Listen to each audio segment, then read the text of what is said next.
The message traveled across the stars for 47 years before it reached its destination. It was a simple radio wave, carrying sounds and images from a small blue planet on the edge of the galaxy. The beings who received it had been watching the stars for 11,000 years. They had seen species rise and fall. They had built an empire of peace across 1,000 worlds. And now, they had found something new. Ambassador HFY stood before the great viewing screen in the council chamber of the Galactic Concord. She was tall and thin, with skin that shifted colors like water under moonlight. Her people, the Etherians, had been part of the Concord for 9,000 years. In all that time, they had helped bring 19 new species into the fold. HFY herself had overseen the last 7 integrations. She was considered the finest diplomat in the known galaxy.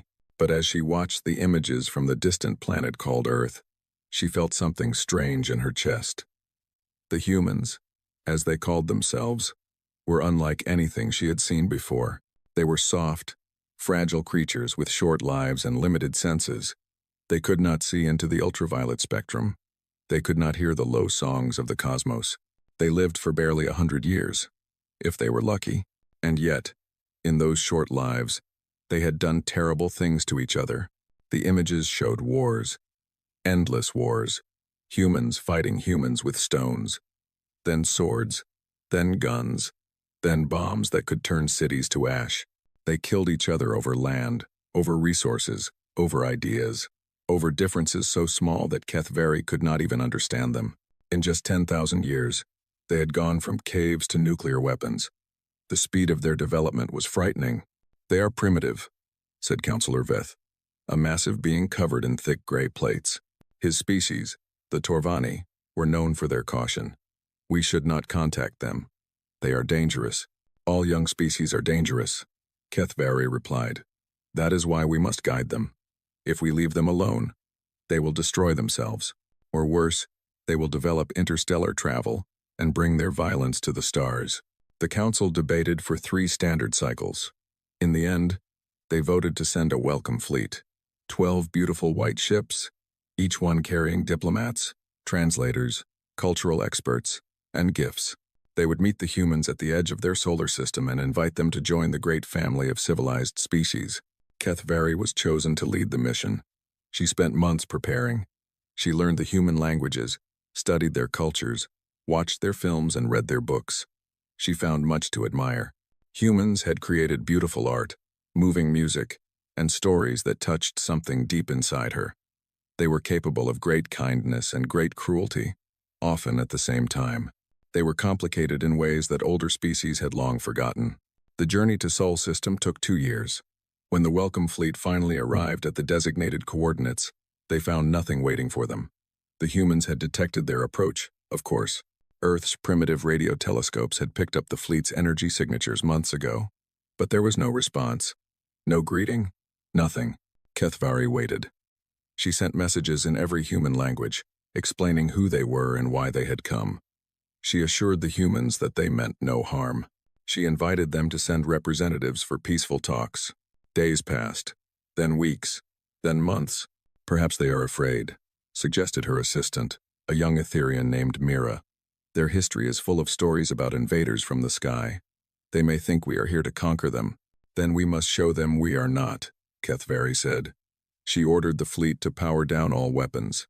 She had the ships arrange themselves in a pattern that, according to human cultural records, symbolized peace. She continued to broadcast messages of friendship. 90 standard cycles passed. The welcome fleet floated in the darkness at the edge of Sol System, waiting for an answer that never came. And then, something appeared on their sensors. It came from the direction of Earth, moving faster than anything the Concord had ever seen from a species so young. At first, the sensors could not identify it. The shape was wrong. The energy readings were impossible. As it grew closer, HFY felt her color shift to pale blue, a sign of deep unease. The ship was massive, nearly 2 kilometers long. It dwarfed the largest vessel in the welcome fleet. Its hull was black, angular, and covered with devices that the Concord's computers could not recognize. Strange energies pulsed along its surface. Radiation leaked from its engines in patterns that set off every alarm on every ship. "What is that?" Mira whispered. Kethvari had no answer. In all her years of service, she had never seen anything like it. The vessel looked less like a ship and more like a weapon given form. Every line, every angle, every surface seemed designed for one purpose: war. The black ship did not slow down as it approached. It did not request permission to enter the space claimed by the welcome fleet. It simply came, like a predator moving through territory it considered its own. "Should we raise shields?" asked the fleet commander, a veteran Torvani named Geth. Kethvari hesitated. Raising shields could be seen as a hostile act, but leaving them down felt like standing naked before a storm. Before she could decide, a transmission came through. It was in Galactic Standard, the common language of the Concord. The humans had been listening to their broadcasts. They had learned. "This is Captain Helena Vance of the United Earth ship Prometheus," said a female voice. It was calm, controlled, and utterly without fear. "We received your invitation. We're here to talk." The transmission ended. The black ship, the Prometheus, continued its approach until it hung in space just a few kilometers from the welcome fleet. Up close, it was even more terrifying. Kethvari could see the scars on its hull, places where metal had been torn and repaired. This ship had seen battle. Many battles. "Ambassador," said Commander Geth, his voice tight. "That vessel is carrying enough weapons to destroy our entire fleet. I am detecting energy signatures consistent with nuclear warheads, kinetic accelerators, and at least 3 weapon systems I cannot identify." "Why would they bring such a ship to a diplomatic meeting?" Mira asked. Kethvari stared at the Prometheus through the viewing screen. She thought about everything she had learned about humans, their history, their wars, their endless capacity for violence, and she began to understand. "Because to them," she said slowly, "this is diplomatic." She requested permission to board the human vessel. The response came quickly. Permission granted. A shuttle was dispatched to bring her across. The inside of the Prometheus was not what Kethvari expected. She had prepared herself for primitive conditions, rough metal walls and basic facilities. What she found instead was a ship that felt alive with purpose. The corridors were wide enough for soldiers to move through in full combat gear. The walls were reinforced with materials she did not recognize. Every few meters, she passed sealed doors that led to weapon stations, medical bays, and areas marked with symbols she could not read. The crew moved around her with quick, efficient steps. They wore matching uniforms and carried themselves with a discipline that reminded her of soldiers from the most martial Concord species. But there was something else in their eyes, something she had not seen in a very long time. They were ready for anything, ready for everything. Captain Helena Vance met her in what the humans called the War Room. It was a circular chamber filled with holographic displays showing tactical data, ship positions, and simulations of combat scenarios. Vance herself was a small woman by Etherian standards, with short dark hair and eyes the color of steel. She wore a uniform covered in medals and insignia that Kethvari did not understand. "Ambassador Kethvari," Vance said, extending her hand in the human gesture of greeting. "Welcome aboard the Prometheus." Kethvari touched the offered hand carefully. Human skin was warm, much warmer than her own. "Thank you, Captain. I must admit, we were expecting a different kind of vessel." "I know." Vance smiled, but there was no warmth in it. "You were expecting a diplomatic ship, something pretty and harmless, something that would show you we are peaceful and eager to join your Concord. Is that not why you are here?" Vance gestured to a pair of chairs. They sat facing each other, 2 representatives of species separated by thousands of light years and millions of years of evolution. "Let me tell you something about humanity, Ambassador," Vance began. "We have been watching you for a long time, not just since your fleet arrived, but for decades before that. We detected your communications. We decoded your languages. We studied your Concord." Kethvari felt her colors shift again. "You were spying on us? We were learning. And do you know what we learned?" Vance leaned forward, her steel eyes fixed on the ambassador. "We learned that your Concord is dying. That is absurd. The Concord has maintained peace for 11,000 years. Peace." Vance spoke the word like it was something rotten. "Is that what you call it? In the last 1,000 years alone, you have lost 42 member species, 42 entire civilizations. Gone. Some were destroyed by the hegemony. Some were consumed by the Void Collective. Some simply faded away because they forgot how to fight for their survival. Kethvari wanted to argue, but she could not. The numbers were accurate. She had read the reports herself. The Concord was shrinking, slowly but surely, like an old animal losing strength. The hegemony raids your border worlds, Vance continued. The Void Collective expands closer every year. The Peripheral Accord collapsed 2 centuries ago, and you did nothing to stop it. You send diplomats to every crisis. You pass resolutions. You express concern. And while you are busy being civilized, the predators of this galaxy are eating you alive. We believe in peace, Kethvari said, but her voice sounded weak, even to her own ears. You believe in the idea of peace, but peace is not an idea. It is a state that must be defended, and you have forgotten how to defend anything. Vance stood and walked to one of the holographic displays. It showed a map of the galaxy, with the Concord's territory marked in blue. Red zones pressed in from all sides. Do you see this? These red areas are controlled by species that do not share your belief in peace. They take what they want because there is no one to stop them, and every year, they take more. Kethvari rose to her feet. Why are you telling me this? What do you want? Vance turned to face her. For a moment, the human captain's expression softened, and Kethvari saw something unexpected there. Not cruelty, not aggression, something that looked almost like sadness. We want you to understand why we sent a warship, Vance said. Earth did not send diplomats because diplomats cannot protect you. Pretty words cannot stop a hegemony raider from burning your colonies. Strongly worded letters cannot turn back the Void Collective. Only strength can do that. Only the willingness to fight. Humans are a violent species, Kethvari said. Your own history proves it. Yes, we are violent. We have spent our entire existence fighting. Fighting each other. Fighting nature. Fighting for every scrap of food, every piece of land, every idea we believed in. Vance's voice grew hard. But do you know what else we learned in all those wars? We learned how to win. We learned how to protect the things we love.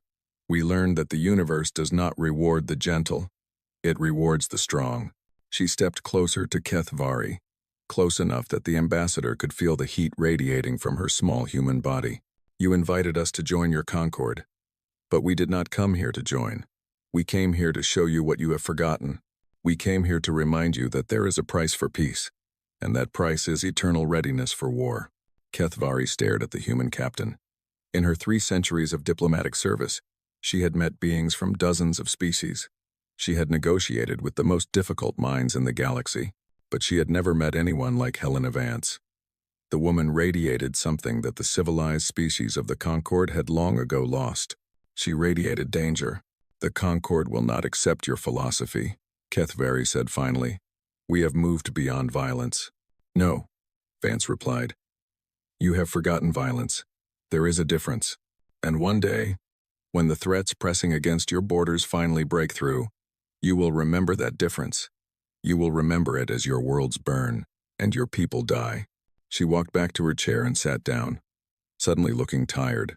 We are not here to threaten you, Ambassador. We are here to offer you a choice. You can continue on your current path, trusting in diplomacy and good intentions, and watch as your civilization slowly crumbles. Or you can accept that the galaxy is not a peaceful place and start preparing to defend yourselves. And what role would humanity play in this? Vance smiled again, and this time there was something almost warm in it. We would do what we have always done. We would fight. Not for territory or resources or power. We would fight because someone has to. Because the alternative is letting the darkness win. The meeting lasted for several more hours. When Kethvari finally returned to her own ship, her mind was filled with conflicting thoughts. The human captain's words had disturbed her deeply. Everything she believed about civilization, about progress, about the purpose of intelligent life, had been challenged. But as she looked back at the Prometheus, that massive black shape hanging in the darkness like a sleeping predator, she felt something else as well. For the first time in centuries, she felt protected. She did not know yet whether humanity was a blessing or a curse. She did not know whether their violence would save the Concord or destroy it.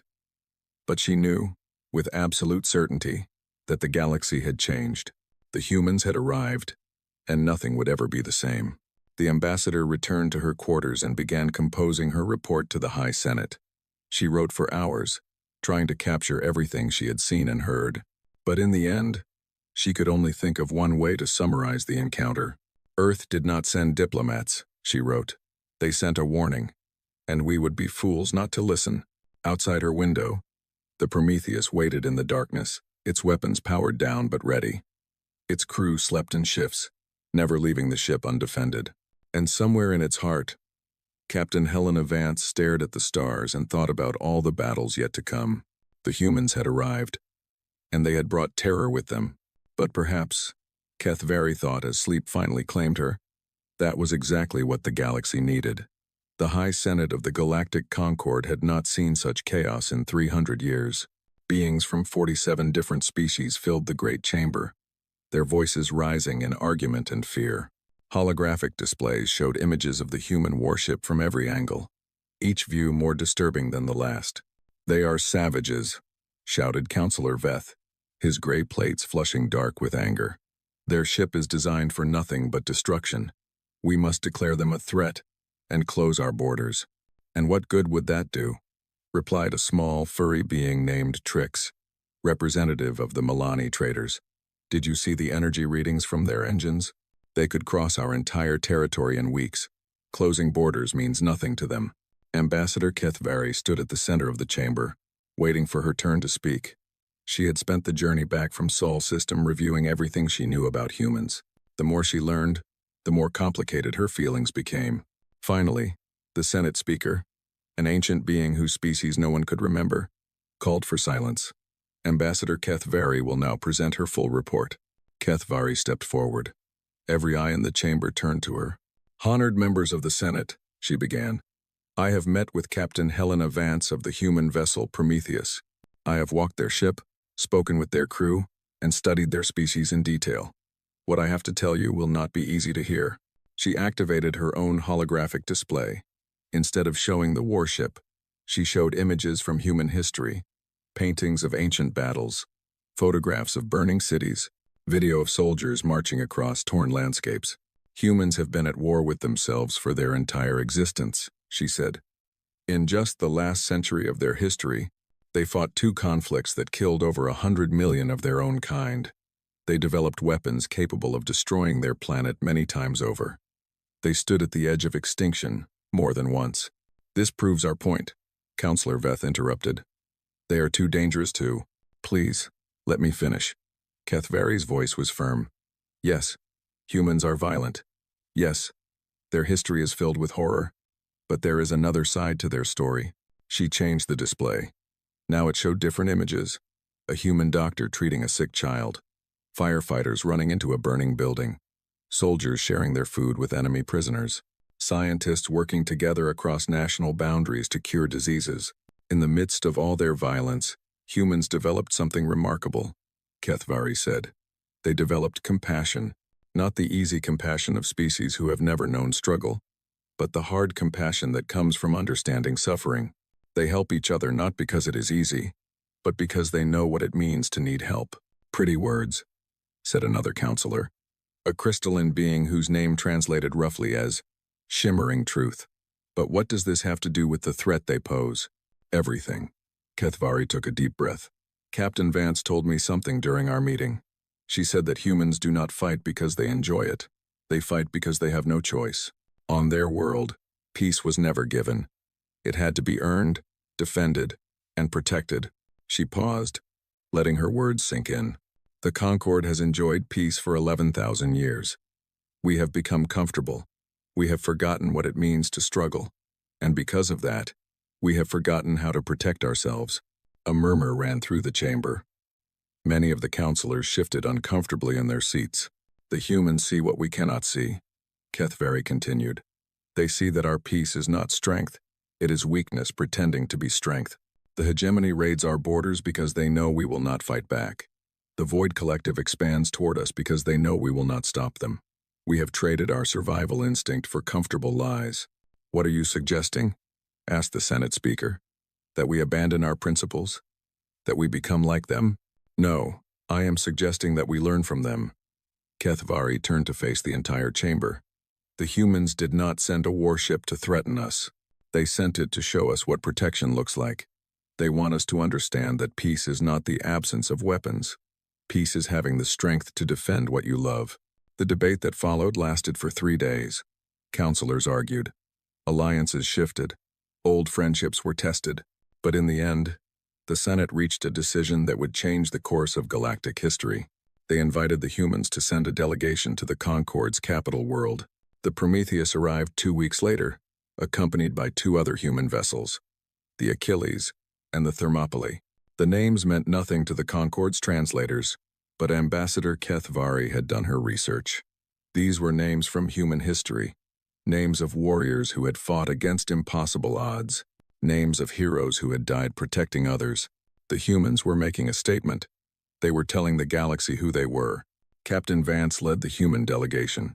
She was accompanied by soldiers, scientists, and diplomats. But even the diplomats walked with a military bearing. Even the scientists carried themselves like fighters. Kethvari watched them move through the grand halls of the Concorde's capital and saw the effect they had on everyone around them. The civilized species of the Concorde had never seen anything like them. These soft, fragile creatures with their short lives and limited senses radiated something that the galaxy had forgotten. They radiated power, not the gentle power of wisdom or the subtle power of influence. Raw, dangerous power. The power of beings who had clawed their way up from nothing and would not be pushed back down. "You seem troubled, Ambassador," Captain Vance said as they walked together toward the Senate chamber. "I am watching my colleagues," Kethvari replied. "They do not know how to react to you. You frighten them." "Good." Kethvari stopped walking. "Good? You want them to be afraid?" Vance turned to face her. The human captain's steel eyes held no apology. "Fear is a gift, Ambassador. It is the first sign of wisdom. Only a fool looks at a predator and feels no fear. Your colleagues are beginning to understand that the galaxy is full of predators, and the Concorde has spent too long pretending otherwise. We prefer to believe in the good nature of intelligent beings." "And how has that worked out?" Vance gestured at the grand hall around them. "This capital was built 9,000 years ago. How many species walked these halls then? How many walk them now?" Kethvari did not answer. She knew the numbers. 47 species remained in the Concorde. At its peak, there had been 89. "Every species you lost died believing the same thing," Vance said quietly. "They believed that peace was natural, that violence was a sickness that civilized beings outgrew. They were wrong. Peace is unnatural. Peace requires constant effort, constant vigilance, constant strength. The moment you stop fighting for peace, you lose it." They continued walking in silence. The Senate chamber loomed ahead, its ancient doors carved with symbols of unity and cooperation, symbols that meant nothing to the threats gathering at the Concorde's borders. The meeting with the full Senate was tense. Counselors asked questions designed to trap the humans, to make them reveal aggressive intentions. Captain Vance answered each one with calm honesty that was more disturbing than any lie would have been. "Yes, our ship can destroy your entire defensive fleet," she admitted when asked about the Prometheus's capabilities. "We built it that way deliberately, not because we wanted to threaten you, but because we learned long ago that anything worth doing is worth doing well. If we build a ship for war, we build the best warship we can imagine. And what stops you from using that power against us?" asked Counselor Veth. "Nothing." Vance let the word hang in the air. "Nothing stops us except our choice not to. And that is the point, Counselor. Power is not evil. Power simply is. What matters is how you choose to use it." She stood and walked to the center of the chamber, where a holographic map of the galaxy slowly rotated. "Let me show you something," she said. She highlighted a region on the map, a cluster of systems near the galactic rim. "This is hegemony territory. For the past 100 years, they have been raiding Concorde border worlds. They take resources, they take prisoners, they burn what they cannot carry. And what has the Concorde done in response?" "We have filed formal complaints," said a counselor. "We have imposed economic sanctions. We have—" "You have done nothing." Vance's voice cut through the chamber like a blade. "You have written letters while your citizens were taken as slaves. You have passed resolutions while your colonies burned. You have expressed concern while species under your protection were hunted to extinction. The silence that followed was absolute. The hegemony does not fear you," Vance continued. They raid your territory because they know you will not stop them. They know that all your civilization, all your technology, all your grand principles mean nothing because you are not willing to fight for them. She turned to face the counselors directly. Humans are different. We do not let our people be taken. We do not let our homes be burned. We do not file complaints against those who attack us. We destroy them. That is barbaric, said Shimmering Truth. Perhaps, but our people are safe. Can you say the same? The crystalline counselor had no response. Captain Vance returned to her seat. For a long moment, no one spoke. Then the Senate speaker leaned forward, its ancient body creaking with the movement. What exactly are you offering, Captain? What do humans want from the Concord? Vance smiled. It was a strange expression, equal parts warmth and danger. We want you to survive, she said. We have been watching this galaxy for a long time. We have seen the hegemony. We have seen the Void Collective. We have seen the predators that circle the edges of civilized space, waiting for signs of weakness. And we have made a decision. She stood again, and this time her voice rang through the chamber with absolute conviction. Earth has decided that we will not let the light of civilization be extinguished. We will not stand by while peaceful species are hunted and consumed. We will not pretend that diplomacy alone can protect the innocent from those who only understand violence. You want to be our protectors? Counselor Veth asked, with obvious skepticism. No. We want to show you how to protect yourselves. We want to teach you what we have learned in our long, bloody history. We want to give you the tools and the knowledge to defend what you love. She paused, looking around the chamber at the frightened, confused faces of the Concord's leaders. But first, we want to show you what we can do. We want to demonstrate what strength really looks like. And then we want you to make a choice. You can continue as you have been, hoping that peace will last forever, watching your civilization slowly shrink until there is nothing left. Or you can accept that survival requires sacrifice and start building a future worth fighting for. The Senate debated for another week. Old alliances crumbled. New ones formed. Species that had not agreed on anything in centuries found common ground in their fear of the humans, and in something else as well. Hope, because hidden beneath the terror of humanity's violence was a promise. A promise that the darkness could be held back. A promise that the predators could be stopped. A promise that peace could be protected if only someone was willing to pay the price. In the end, the Senate voted to accept humanity's offer. Not all of them, of course. Some species withdrew from the Concord entirely, preferring to take their chances alone. Others accepted grudgingly, never fully trusting the violent newcomers. But enough agreed. Enough saw the truth in Captain Vance's words. Enough understood that the galaxy was changing, and that the only way to survive the change was to change with it. The Prometheus and its sister ships remained in Concord space as guests. Human advisors began working with Concord military forces. Human engineers shared their weapon designs. Human soldiers trained the soft, peaceful beings of the Concord in the arts of war, and Ambassador Kethvari watched it all with a mixture of wonder and fear. She had invited humanity into the heart of galactic civilization. She had opened the door to a species that could either save them all or destroy them. Only time would tell which it would be. But as she watched Captain Vance reviewing defense plans with the Concord's military commanders, she felt something she had not felt in centuries. She felt like the future might actually be worth living to see. The humans had brought terror to the galaxy. But they had also brought something else. They had brought hope. And sometimes, Kethvari realized, hope and terror were two sides of the same coin. Sometimes you needed to face the darkness to find the light. Sometimes you needed to embrace the violence to protect the peace. The humans understood this. They had learned it in their long, painful history. And now, they were going to teach it to the rest of the galaxy, whether the galaxy was ready for that lesson or not. The message came from a dying world. Teth Kai Prime had been a thriving colony once. 3 million beings lived there, working the rich mineral deposits that made their planet valuable. They were a peaceful people, members of the Concord for over 2,000 years. They had never known war. They had never needed weapons. And now they were being hunted. The hegemony raiders had arrived 6 years ago. At first, they had demanded tribute. The Tethkai had paid, believing that compliance would bring peace. But the raiders wanted more. They always wanted more. The tribute became slavery. The slavery became slaughter. And through it all, The Concorde did nothing but send strongly worded messages. Ambassador Kethvari read the latest report from Tethkai Prime with trembling hands. The raiders had destroyed the last defensive satellite. The planetary shield was failing. In 3 days, maybe 4, the hegemony would have complete access to the surface. And then the real horror would begin. "We have to do something," she said to Captain Vance. They were standing in the war room of the Prometheus, surrounded by holographic displays showing the situation in real time. "The Senate has already issued a formal condemnation," Vance replied. Her voice was flat, emotionless. "They have called for an emergency session to discuss potential responses. In 3 months, they might even vote on whether to send a fact-finding mission. 3 months.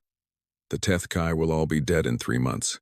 Yes, Kethvari stared at the human captain. "Does that not bother you?" "It bothers me very much."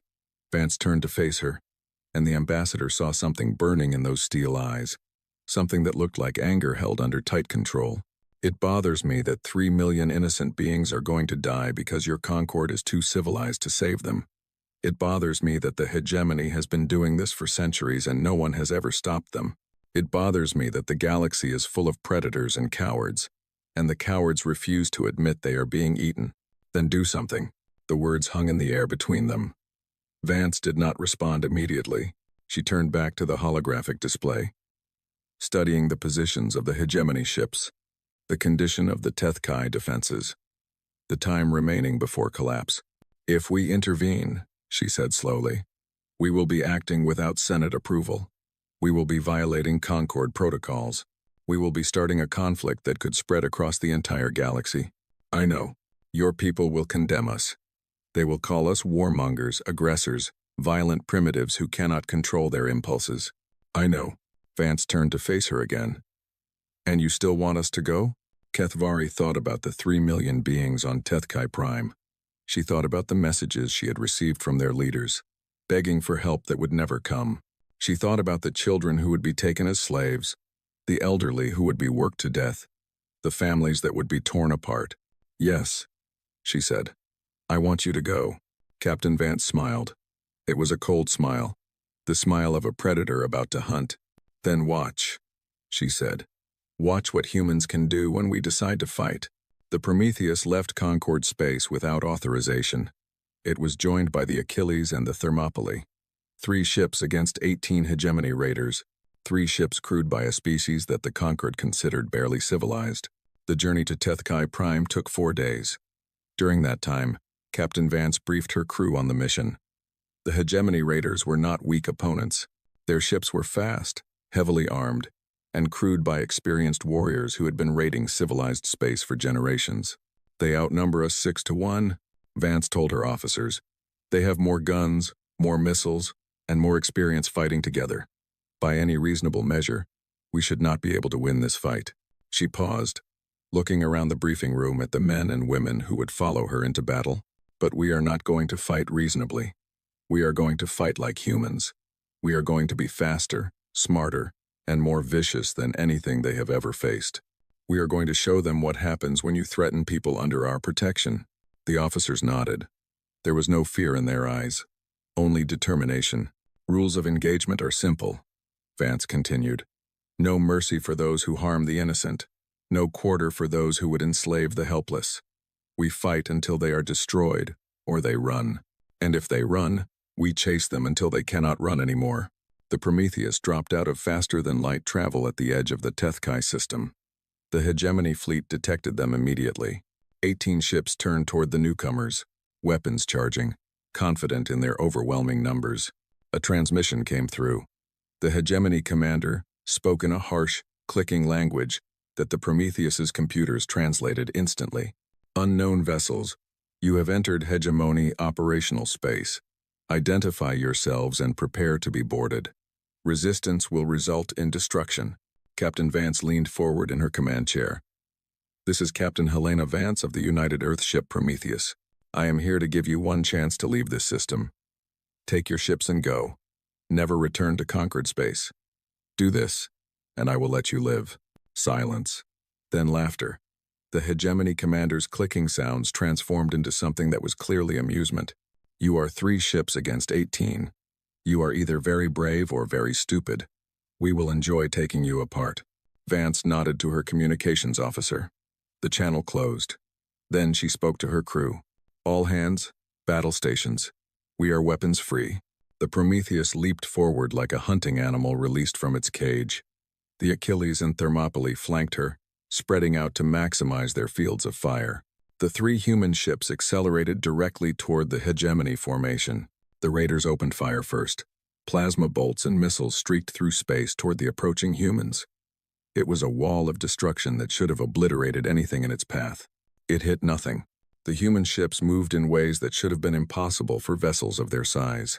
They spun, twisted, and accelerated in patterns that the hegemony targeting computers could not predict. Point defense systems shot down missiles with mechanical precision. Energy shields deflected plasma bolts that could have melted through meters of armor. And then the humans began to shoot back. The Prometheus's railguns fired projectiles at a significant fraction of the speed of light. They crossed the distance between the fleets in less than a second, giving the hegemony ships no time to react. The first raider died before its crew even knew they were under attack. The projectile punched through its shields, through its hull, through its engine core. The ship exploded in a ball of fire that briefly outshone the system's star. 2 more raiders died in the next 3 seconds. Then 3 more. The humans were not just shooting. They were executing. Each target was selected, tracked, and destroyed with cold efficiency. Each shot found critical systems. Each kill was clean, quick, and absolute. The hegemony commander tried to rally his forces. He ordered them to concentrate fire on the lead human ship. But the Prometheus simply was not where his targeting solutions said it should be.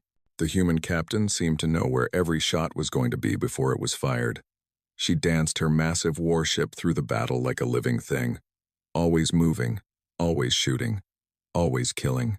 In the first 5 minutes, half the hegemony fleet was destroyed. The raiders tried to retreat. They turned their ships toward open space, pouring power into their engines, desperate to escape the monsters that had appeared from nowhere. But the humans were faster. The Achilles and Thermopylae moved to cut off escape routes while the Prometheus continued its relentless assault. "Please." The hegemony commander's voice came through the communication channel. All his arrogance was gone. "We surrender. Stop shooting. We surrender." Captain Vance's response was calm. "You surrender. Good. Tell your remaining ships to power down all weapons and hold position. Any attempt to move will be considered hostile." The raiders obeyed. 7 ships remained from the original 18. They floated in space, weapons silent, waiting to learn their fate. Vance opened a channel to the Tethkai surface. "This is Captain Helena Vance of the United Earth ship Prometheus. The hegemony fleet has been neutralized. You are safe." The response came through filled with static and emotion. "Safe? After 6 years? We thought no one would come. We thought we were forgotten." "You were not forgotten," Vance said. "And you will never be forgotten again." News of the battle spread across the galaxy within hours. The story grew with each retelling. 3 human ships against 18 raiders. 11 minutes of combat. Complete victory with no human casualties. The Concord Senate reacted with outrage. Emergency sessions were called. Condemnations were drafted. Humanity was accused of reckless aggression, of starting a war that would engulf the entire galaxy, of proving that they were the violent savages everyone had feared. Ambassador Kethvari stood before the Senate and defended humanity's actions. She showed them images from Tethkai Prime, images of grateful citizens weeping with relief. She showed them recordings of the hegemony's crimes, 6 years of horror documented in terrible detail. She asked the Senate one simple question. If we had done nothing, would these 3 million beings still be alive? Would they have any future at all? Councillor Veth rose to respond. "We cannot simply attack other species whenever we feel like it. We have laws. We have protocols. If we abandon them, we become no better than the hegemony." "The hegemony is still attacking our colonies," Kethvari replied. "The protocols have not stopped them. The laws have not protected us. Only the humans have done that." The debate raged for days. But something had changed. The species of the Concord had seen what strength could accomplish. They had seen that the predators could be stopped. They had seen that protection was possible. And many of them liked what they saw. The hegemony sent a formal protest to the Concord. They demanded that the human ships be expelled from civilized space. They threatened war if their demands were not met. Captain Vance's response was transmitted publicly, broadcast across every communication channel in the galaxy. To the Hegemony Council, you have spent centuries preying on the weak. You have murdered, enslaved, and destroyed without consequence because no one was willing to stop you. That era is over. Humanity has claimed the Concord's border systems as protectorates. Any hegemony vessel entering these systems will be destroyed. Any hegemony attack on Concord populations will be answered with overwhelming force. This is not a threat. This is a promise. The hegemony tested that promise 3 times in the following months. Each time, their ships were destroyed. Each time, the humans demonstrated that they were not bluffing. Each time, the message became clearer. There was a new power in the galaxy, and that power was willing to fight. The Tethkai people built a monument on their capital world. It showed 3 angular black ships descending from the sky, weapons blazing, driving back the darkness. At its base, they inscribed words in their own language and in galactic standard. When no one else would come, the humans came. When no one else would fight, the humans fought. They were strangers to us, and yet they risked everything to save us. We will never forget. Ambassador Kethvari visited the monument 6 months after the battle. She stood before it as the sun set over the city, watching the light play across the carved shapes of the human ships. Captain Vance stood beside her. "Does this help?" the human asked. "Knowing that some people are grateful, does it help you?" Vance was silent for a moment. "We do not do this for gratitude. We do it because it is right. We do it because someone has to. We do it because we cannot stand by and watch innocent beings suffer when we have the power to stop it. That is a very human way of thinking." "Yes, it is." Vance turned to face the ambassador. "We have learned many things in our history, Ambassador. We have learned that violence is terrible. We have learned that war destroys everything it touches. But we have also learned that there are things worse than war. Letting the innocent die when you could save them. Letting evil triumph because fighting it is too hard. Letting the light be extinguished because protecting it requires sacrifice." She looked back at the monument. "Humans will always choose to fight rather than let those things happen. We will always choose the hard path over the easy one. We will always choose to stand against the darkness, even when it seems hopeless. And what if you lose?" Vance smiled. It was a strange smile, equal parts sadness and determination. "Then we lose fighting for something that matters. We lose on our feet, not on our knees. We lose knowing that we did everything we could." She paused. "That is the human way, Ambassador. That is what you invited into your galaxy when you sent us that message across the stars." Kethvari looked at the monument one last time. The 3 ships seemed to move in the fading light, forever frozen in their moment of victory. "I am beginning to understand," she said quietly. "I am beginning to understand what you really are." "And what are we?" The ambassador thought for a long moment before answering. "You are the thing that monsters fear. You are the darkness that hunts the darkness. You are the violence that protects peace from violence." She turned to face the human captain. "You are the price that the universe demands for hope." Vance nodded slowly. "Yes, Ambassador. That is exactly what we are." They stood together as the stars came out, 2 beings from different worlds united by a common truth. The galaxy was dangerous. The predators were everywhere. The darkness was always waiting to consume the light. But now the light had defenders. Now the innocent had protectors. Now the monsters had something to fear. The humans had come, and they had brought terror with them. But it was a terror that served the light. And in a galaxy full of darkness, that was the most precious gift of all. The Void Collective had no homeworld. It had no leaders. It had no culture, no art, no dreams. It was simply hunger given form. A swarm of biomechanical entities that drifted through the galaxy, consuming everything in their path. For 4,000 years, the collective had expanded. Slowly, patiently, inevitably. It did not conquer worlds, it absorbed them. Every species it touched became part of the swarm. Every resource it found was converted into more collective. It was not evil in any meaningful sense. It was simply efficient. A perfect machine for turning matter into more of itself. 17 species had fallen to the collective. Some had fought, some had fled, some had tried to negotiate. None of it mattered. The collective did not understand resistance. It only understood growth. And now, for the first time in Concord history, the collective was moving toward their territory. Ambassador Keth Very stood in the Senate chamber, watching the holographic display with growing horror. The collective's advance was represented by a dark stain spreading across the star map, consuming system after system as it moved inexorably toward the heart of civilized space. At their current rate of expansion, reported the military analyst, a nervous Torvani scientist, they will reach our outer colonies in 18 months, our core worlds in 5 years. What are our defensive options? Asked the Senate Speaker. The analyst hesitated. We have none, Speaker. Our fleet was never designed to fight an enemy like this. The collective does not attack in formations we can predict. It does not retreat when damaged. It simply keeps coming, absorbing everything in its path, growing stronger with every victory. Then we negotiate, suggested Counselor Veth. Surely they can be reasoned with. So, citing, I was no, the collective does not negotiate. It has no individual consciousness that we can communicate with. It is a swarm, driven by instinct alone. You cannot negotiate with hunger. The chamber fell silent. For the first time since the Concord's founding, its members were facing extinction, not slow decline, not gradual loss, complete annihilation. Captain Helena Vance had been standing at the back of the chamber, listening. Now she stepped forward, and every eye turned to her. How long have you known about this threat? She asked. The Senate Speaker shifted uncomfortably. The collective has been expanding for millennia. We have monitored their progress. And in all that time, what have you done to prepare? Silence. Shameful silence.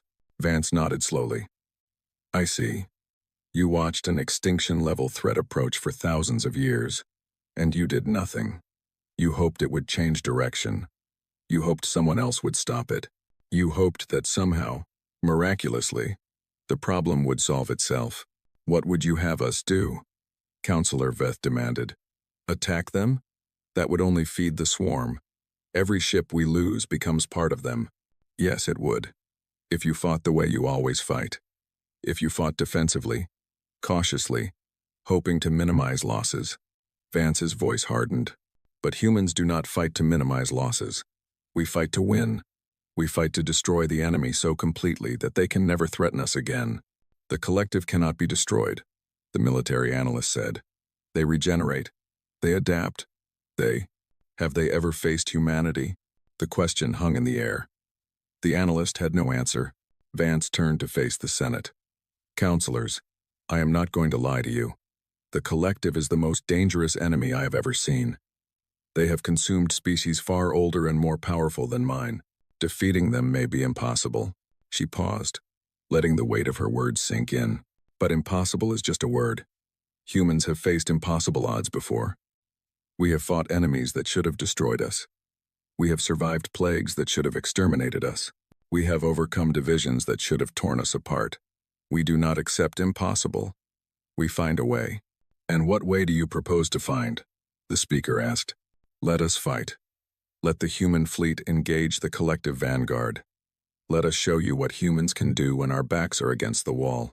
You would sacrifice your ships? Veth asked. Your people? If necessary. Yes. Vance's voice did not waver. That is what we do, Counselor. We sacrifice so that others may live. We die so that the innocent may survive. It is the human way. The Senate debated for 3 days. The collective continued its advance. Finally, with no other options, they agreed to humanity's proposal. The human fleet gathered at the edge of collective territory. 4 ships, the Prometheus, the Achilles, the Thermopylae, and the Stalingrad. Each one was crewed by volunteers who understood they might not return. Each one carried weapons that humanity had developed in secret. Weapons designed for a threat they had always known would come, because humans had been watching the collective too. They had been studying it, analyzing it, learning its patterns, and they had been preparing. Captain Vance addressed her fleet from the bridge of the Prometheus. Her words were broadcast to every ship, heard by every crew member. Today we face an enemy that has never been defeated, an enemy that does not know fear, does not know mercy, does not know how to stop. For 4,000 years, the collective has consumed everything in its path. Today, that ends. She paused, looking at the faces of her crew. Men and women from every nation on Earth. Scientists and soldiers, engineers and pilots. The best humanity had to offer. We are not fighting for territory today. We are not fighting for resources or power or glory. We are fighting for the right of intelligent beings to exist. We are fighting for every species the collective has consumed. We are fighting for every world they will never touch because we stopped them here. Her voice grew harder. The collective does not understand what they are facing. They have never met a species like us. They have never faced an enemy that fights not because we must, but because we choose to.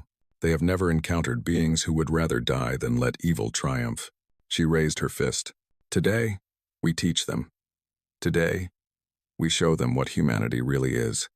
Today, we become the nightmare that haunts the collective for the rest of eternity. The human fleet moved forward. Ahead of them, the collective vanguard waited. Thousands of biomechanical entities, ranging from small fighters to massive carrier organisms kilometers across.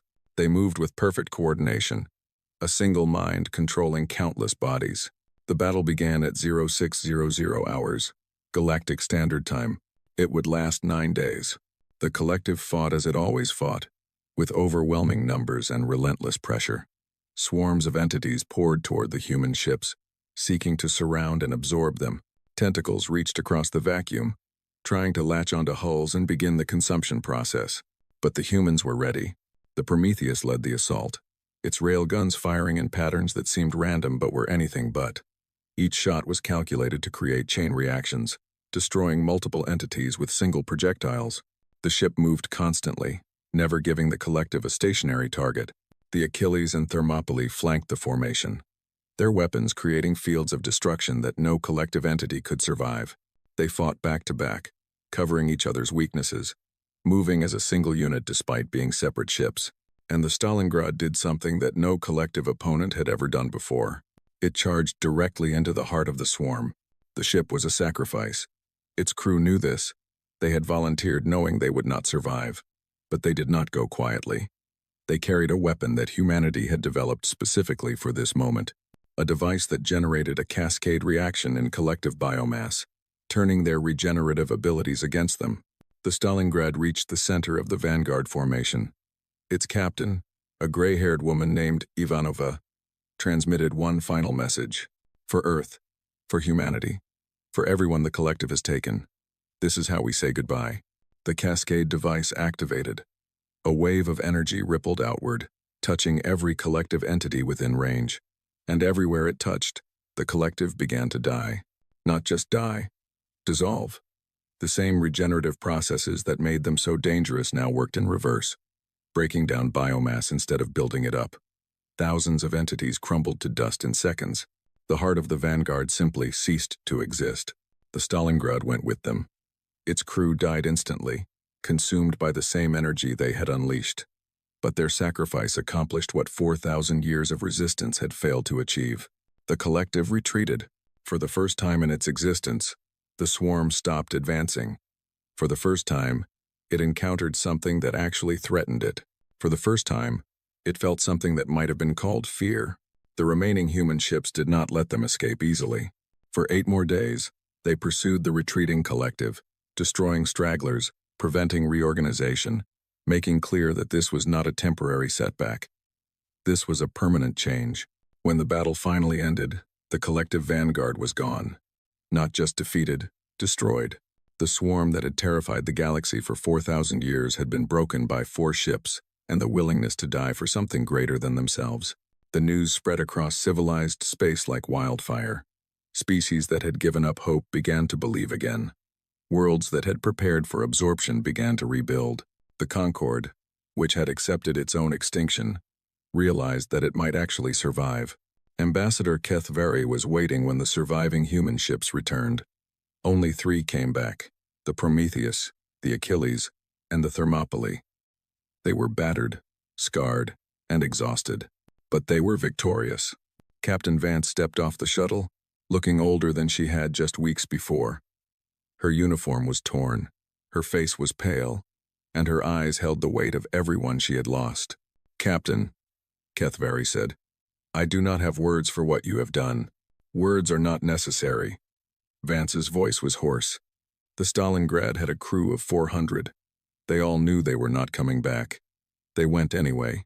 That is the only statement that matters. The collective is defeated? No. The vanguard is destroyed, but the collective is vast. They will return eventually, but not soon. And when they do, they will remember what happened here. They will remember that there is a species in this galaxy that cannot be absorbed, a species that fights back, a species that will die before surrendering. She looked up at the stars. The collective does not understand us. They cannot understand us. We are everything they are not.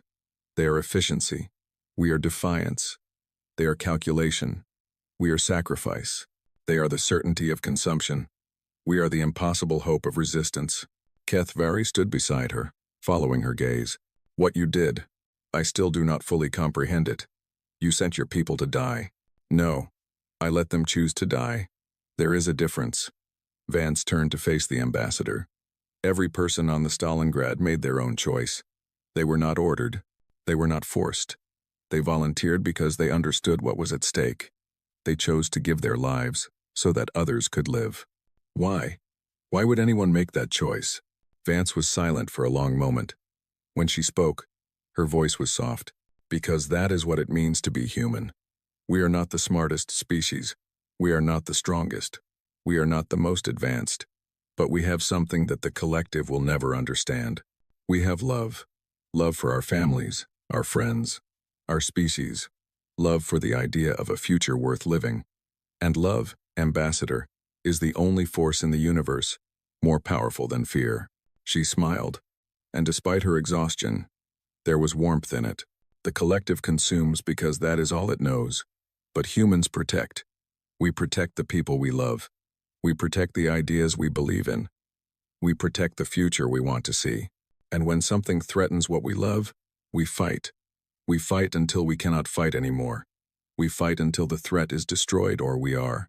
And if you are destroyed, then we die knowing we tried. We die standing up. We die human. Vance put her hand on the ambassador's shoulder. That is the secret the collective never understood. You cannot absorb beings who would rather die than surrender. You cannot consume a species that refuses to be consumed. The Concorde held a memorial service for the crew of the Stalingrad. 400 names were read aloud, one by one. 400 lives that had ended so that trillions could continue. The ceremony lasted for hours, and by the end, even the most skeptical counselors were weeping. Captain Vance stood at the front of the assembly, her face carved from stone. She did not cry. She had cried enough in the privacy of her quarters. Now, in public, she showed only strength. Strength for her crew. Strength for the Concorde. Strength for everyone who needed to believe that the darkness could be held back. After the service, Ambassador HFY found her standing alone, looking out at the stars. Captain, the Senate wishes to honor you. They want to give humanity a permanent seat on the council. They want to name a holiday after your victory. They want to... No. Vance did not turn around.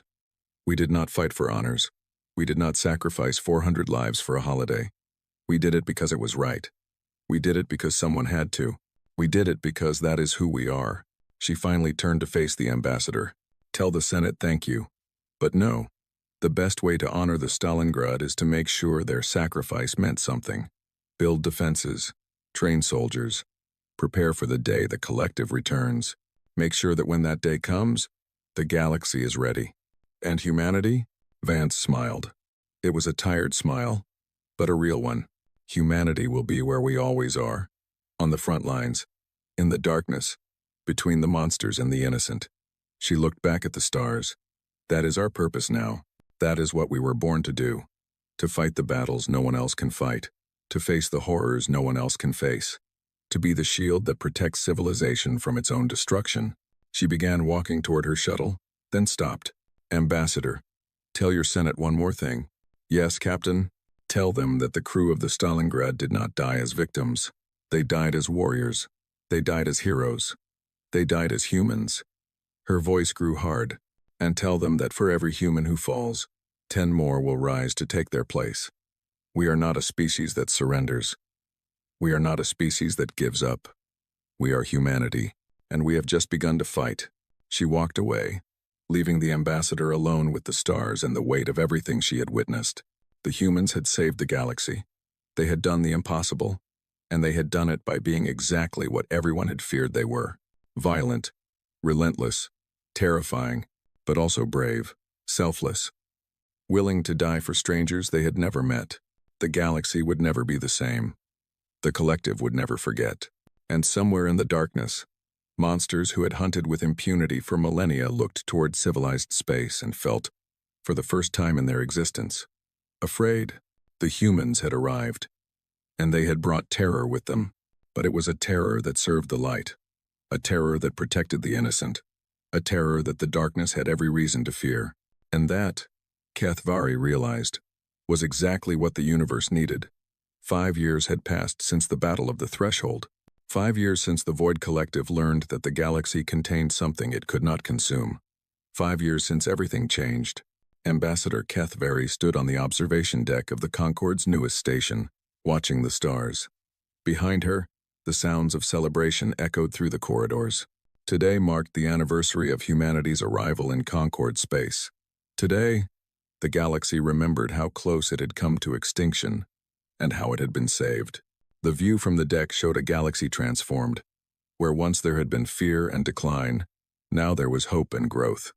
New colonies spread across systems that had been abandoned for centuries. Trade routes reopened that had been closed for generations. Species that had retreated into isolation were venturing out again, believing at last that the future might be worth seeing. And everywhere, the black shapes of human warships moved through the darkness, watching, protecting, waiting. "You look thoughtful, Ambassador." HFY turned. Admiral Helena Vance stood behind her, wearing the formal uniform of the United Earth Navy. She had changed in the years since they first met. Her hair was grayer now, her face more lined. But her eyes still held the same steel determination that had terrified HFY on that first day aboard the Prometheus. "I was thinking about how different everything is," HFY replied. 5 years ago we were preparing for the end. Now we are celebrating survival. Survival is always worth celebrating. Vance moved to stand beside her at the viewing window, especially when it was not certain. They stood in silence for a moment, watching the stars together. "The Senate is preparing to offer you something," HFY said finally. "They want to give humanity full membership in the Concord, a permanent seat on the council, equal status with the founding species." Vance nodded slowly. "I know. We are going to decline. May I ask why?" The Admiral turned to face her. "Because we did not save the Concorde to join it. We saved it because it needed saving.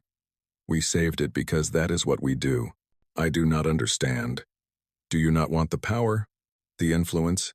The recognition?" Vance laughed. It was a strange sound, unexpected and genuine. "Ambassador, humanity has been seeking power and influence and recognition for our entire history. We fought each other for it. We killed each other for it. We nearly destroyed ourselves for it." She shook her head. "We learned something important in all that bloodshed. Power is not the goal. Power is the tool. The goal is using that power to protect the things that matter. And what matters to humanity?" Vance gestured at the stars. "All of it. Every world. Every species. Every being who deserves a chance to live in peace." Her voice softened. "We spent so long fighting each other, Ambassador. So long killing our own kind over differences that seem meaningless now. When we finally reached the stars, when we finally saw the true scale of the universe, we realized something. We were not alone. And the universe was full of threats that made our petty conflicts look like children's games." She turned back to the viewing window. "The Concorde does not need humanity as a member. It needs humanity as a protector. It needs beings who are willing to stand at the borders and face the darkness. Beings who are willing to pay the price that peace demands. What price is that? Blood. Sacrifice. The willingness to do terrible things so that others do not have to." Vance's voice grew hard. "The Concorde has spent 11,000 years pretending that price does not exist. They built a civilization on the belief that violence could be abolished, that peace could be maintained through good intentions alone, and they nearly died for that belief. We were naive. You were hopeful. There is a difference." Vance smiled, but there was sadness in it. "Humans used to be hopeful too. Long ago, we used to believe that one day, our species would evolve beyond violence. That one day, We would become peaceful beings who never needed to fight. We dreamed of that future. What happened to that dream? Reality happened. War happened. Genocide happened. We learned that violence is not a disease that can be cured. It is a part of existence, a fundamental truth of the universe. The only question is not whether violence will exist, but who will wield it and for what purpose. She reached out and touched the window, her fingers leaving faint traces on the surface. The Concorde's mistake was thinking that by refusing to wield violence, they could escape it. But violence does not go away just because you refuse to look at it. It comes for you anyway. The hegemony came. The Void Collective came.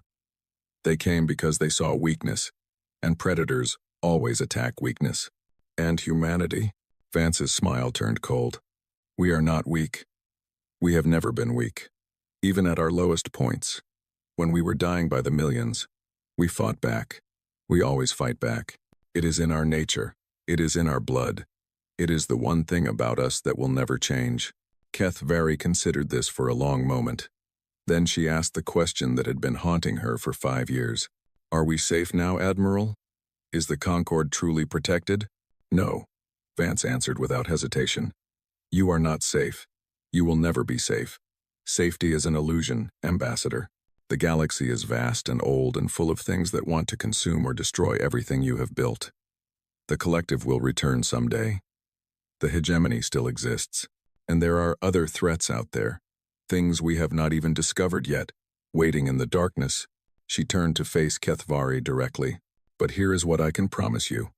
As long as humanity exists, as long as there is breath in our lungs and fire in our hearts, we will fight for you. We will stand between you and the darkness. We will do the terrible things that need to be done so that your children can grow up in peace. Why? Why would you do this for species who are not your own? Because that is who we are. Vance's voice was quiet but firm. We spent millennia learning how to kill, learning how to destroy, learning how to wage war with terrible efficiency. And then, when we reached the stars, we had to ask ourselves, what is all that knowledge for? What is the point of being the most dangerous species in the galaxy if we do not use that danger to protect the innocent? She reached out and touched the ambassador's shoulder. You called us barbarians once. You looked at our history and saw only blood and horror. But you missed the other side of that story. Yes, we killed each other. Yes, we did terrible things. But we also saved each other. We protected each other. We sacrificed ourselves for each other. In the midst of all that violence, we learned the most important lesson any species can learn. What lesson is that? That life matters. Every life. Not just human life, but all life. That the universe is cold and dark and uncaring, but we do not have to be. That we can choose to be better. We can choose to fight for something greater than ourselves. She let her hand fall. Humanity has made that choice, Ambassador. We have chosen to be the protectors of the galaxy. Not because anyone asked us to. Not because we expect reward or gratitude, but because someone has to do it, and we are the only ones who can. The celebration continued around them. But in this moment, there were only 2 beings in the universe. 2 representatives of species separated by evolution and culture in thousands of light years, connected by something deeper. Shared purpose, shared hope, shared commitment to a future worth fighting for. There is one more thing I must tell you, Vance said. The Prometheus and our other ships are leaving tomorrow. We are going to the frontier, the unexplored regions beyond Concorde space. There are threats gathering there, things that would make the collective look like a minor nuisance. We are going to find them and stop them before they can reach civilized space. You are leaving?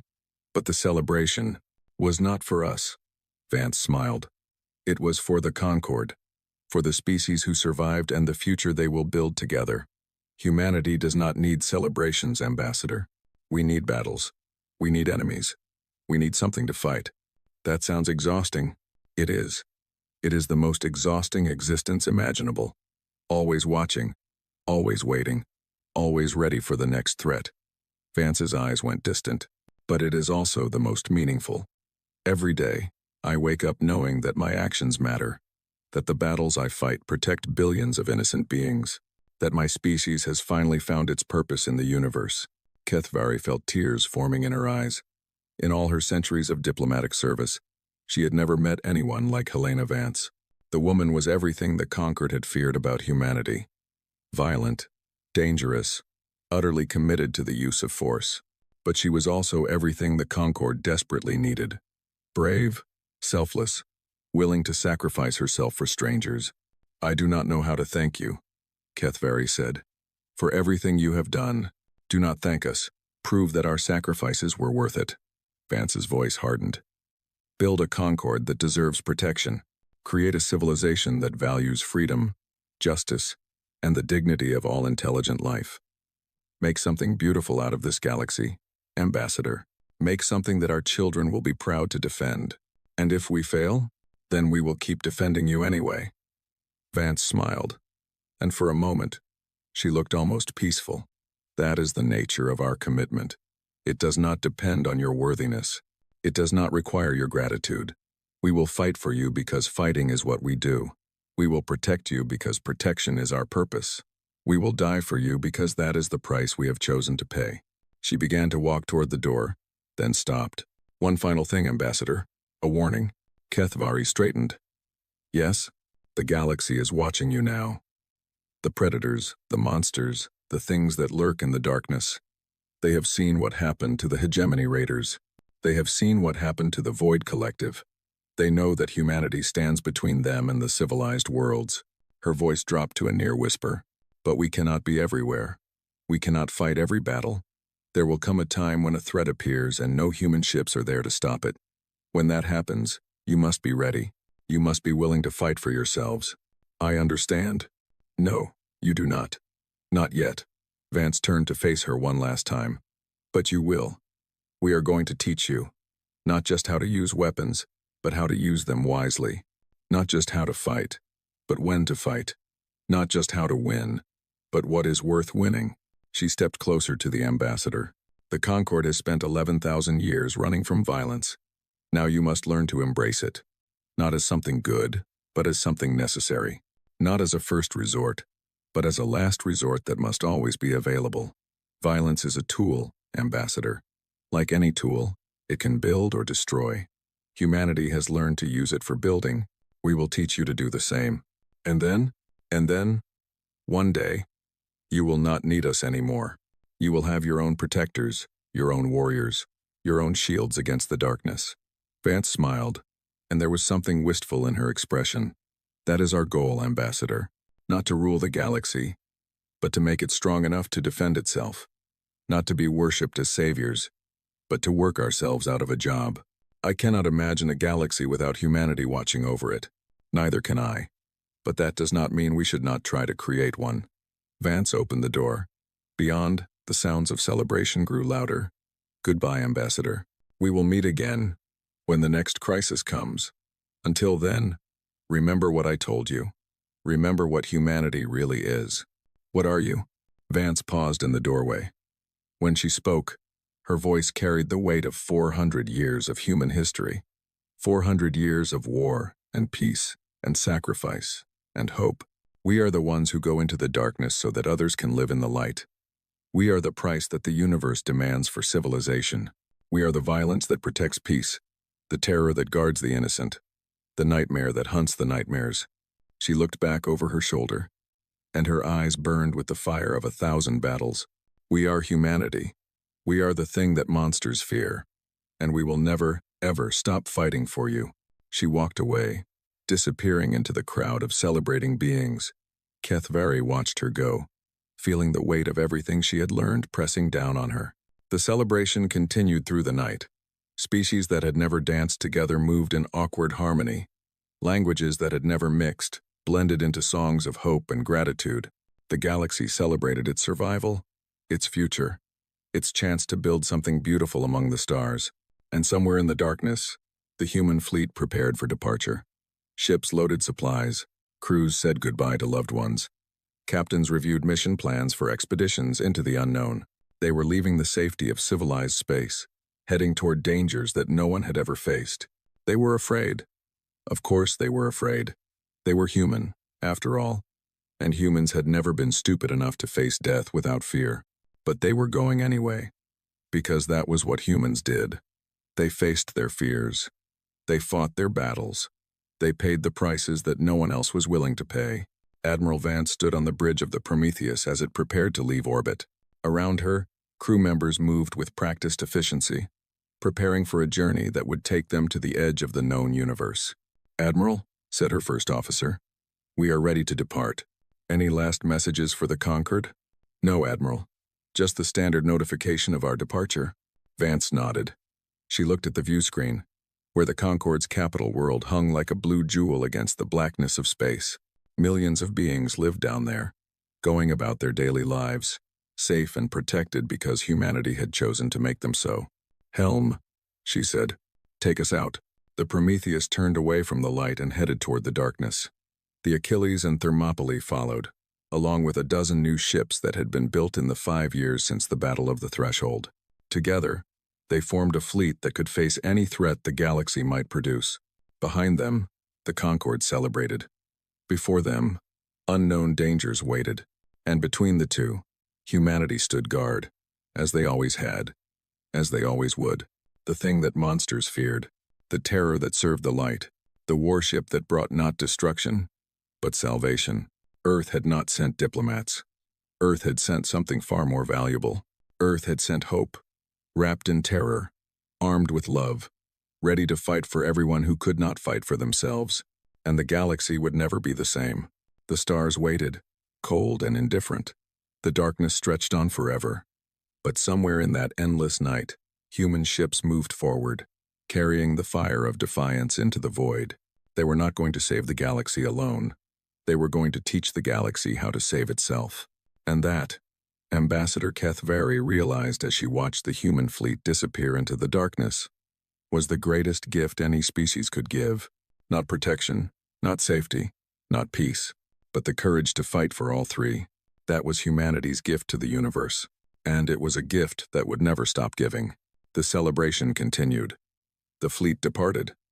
The future stretched out before them, uncertain and dangerous and full of possibility. And somewhere in the darkness, a species that had nearly destroyed itself 100 times learned the most important lesson of all. That survival is not enough. That existence is not the goal. That the only life worth living is one spent fighting for something greater than yourself. The humans understood this. They had always understood it, and now, they were teaching the rest of the galaxy to understand it too.